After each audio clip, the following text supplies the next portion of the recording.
Thank you, Mr. Chairman. Thank you, Mr. Secretary, for your service to this country, and thank you for your willingness to continue to serve as the Secretary of Defense. In our meeting last week, you made one point that I wanted to touch on again.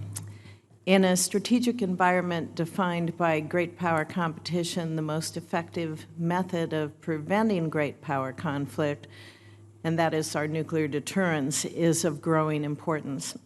Do you want to elaborate on that? I recall that the Global Zero report from several years ago arguing that we should reduce our nuclear forces because, quote, 9/11 exposed the lack of efficacy, indeed the irrelevance of nuclear forces in dealing with 21st century threats, end quote.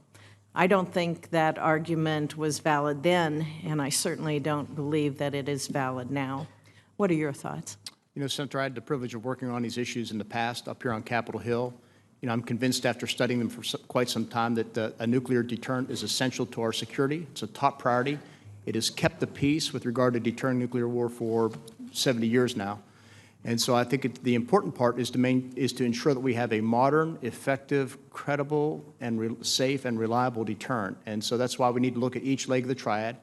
Each provides certain capabilities to complement one another, and continue to modernize that triad is important to our safety and security. Earlier this year, we heard from Undersecretary Lord, and she stressed that we have reached a point where delay of modernization is no longer an option. Do you agree with her characterization that we don't have any margin of error in any of the programs, any leg of the triad, and that we must move forward with that modernization? It's clear that we do. Each leg is in a different status, if you will. We need to certainly modernize the GBSD, the ground-based strategic deterrent. Obviously, we have plans to modernize the Ohio-class submarines, and then there obviously is a program underway already to modernize our long-range stealth bombers. We saw with the House NDAA some of their concern with the GBSD. You mentioned that as an important point that we cannot let up on that in modernization. Is that correct? That's correct. They are an important leg of the triad. They provide some capabilities that other legs of the triad do not. So for those reasons, I think it's important that we maintain that. You were recently in Brussels, and you had a meeting with other NATO defense ministers, and I know one of the topics that you discussed was the fate of the INF Treaty.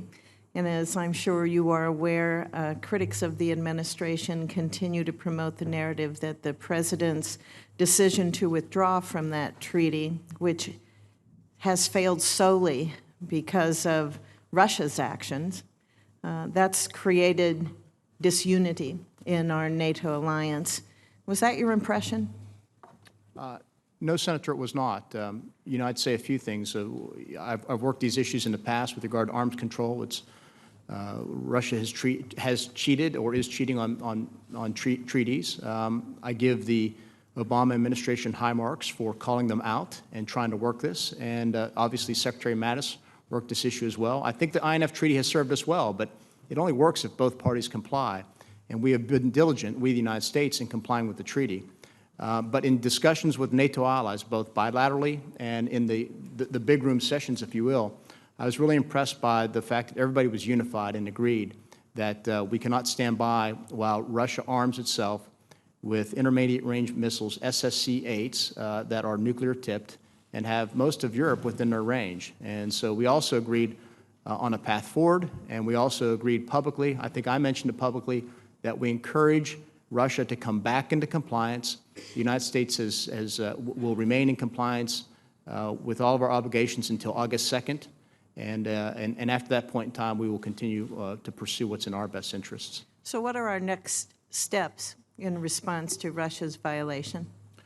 Well, we obviously need to prepare air and missile defenses to defeat those intermediate range missiles. And the Army has been working on that, as I know the other services are as well.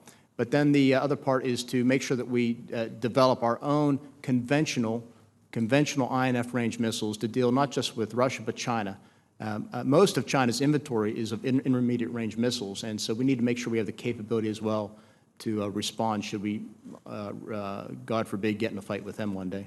Okay. Thank you, Mr. Secretary.